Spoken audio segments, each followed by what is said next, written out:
पुणे गोरखपूर ज्ञानगंगा एक्सप्रेसमध्ये एक दरोडा पडलेला आहे। या दरोडेखोरांनी प्रवाशांना बेदम मारहाण केली आणि नंतर लूट केल्याचं कळतंय। दौंड कोपरगावच्या दरम्यान हा सगळा प्रकार घडलाय।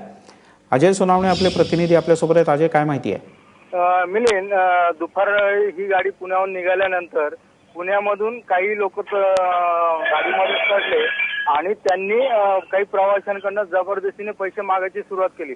त्याच्यानंतर काही अंतर गाडी पुढे आल्यानंतर दौंड नंतर गाडीतले अनेक प्रवासी होते जे गोरखपूरला जाणारे होते, त्यांना बाथरूम मध्ये कोंडून त्यांच्याकडनं जबरदस्तीने खिशात जेवढे पैसे असतील तेवढे पैसे, मोबाईल आणि तिकीट असे त्यांचे हिसकून घेतले। पैसे नाही दिले तर त्यांना मारझोड केली, चाकूचा धाक दाखवला असं त्या प्रवाशांचं म्हणणं आहे।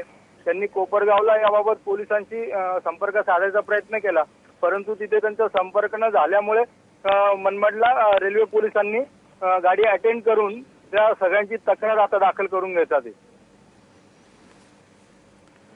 अजय, तुर्तास धन्यवाद या सगळ्या माहितीबद्दल।